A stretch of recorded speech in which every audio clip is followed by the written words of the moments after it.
Student function, student at class, তারপরে country. আমরা স্টুডেন্টে গেলে দেখবো আমাদের কতটি স্টুডেন্ট চলে আসছে, সেটাকে আমরা ডিলিট করতে পারবো। আমরা প্রথমে অ্যাড স্টুডেন্টে গিয়ে দেখি।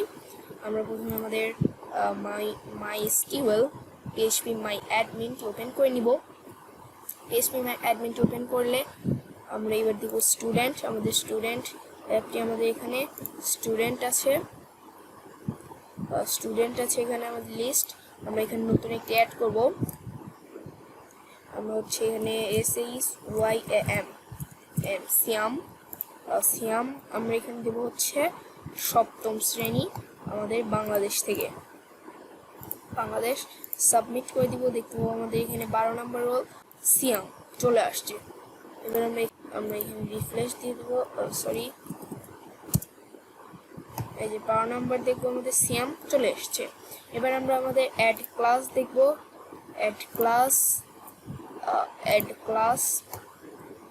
অ্যাড এখানে আমরা অ্যাড ক্লাস দেখব। এখানে 12 ক্লাস হচ্ছে আমাদের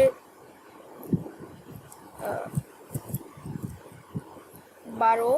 সাবমিট দিয়ে দিব। দেখতে পাবো 13 নম্বরে আমাদের 12 চলে আসছে। এই যে এখানে আমরা দেখবো 12 নামের ক্লাসও চলে এসছে। এটা আমরা দেখবো এবার ডিলিট করা। ডিলিটে টিপ দিলাম, দেখবো আমাদের ডিলিট হয়ে গেল। আমরা স্টুডেন্ট ডিলিট করব। এই যে স্টুডেন্ট এখানে ডিলিট দিয়ে দিলাম, ডিলিট চলে গেল। index.html গিয়ে দেখলাম ডিলিট হয়ে গেছে।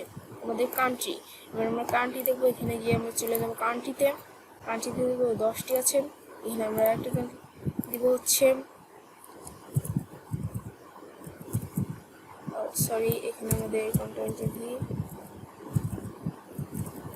এখানে আমরা একটি কান্ট্রি লিখে দিলাম। এবার আমরা সাবমিট করে দিব।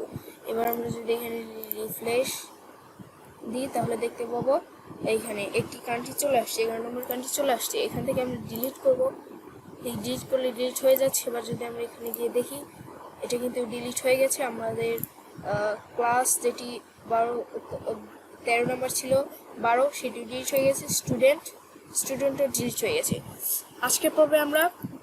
পরবর্তী পর্বে আমরা এইটা তো সম্পূর্ণ তৈরি করে দেখবো। আমাদের কয়েকটি পার্ট হবে, 1টি পার্ট, 2টি পার্ট, 3টি পার্টের মতো হবে। আমরা পরবর্তী ক্লাস থেকে সম্পূর্ণ পড়া শিখব।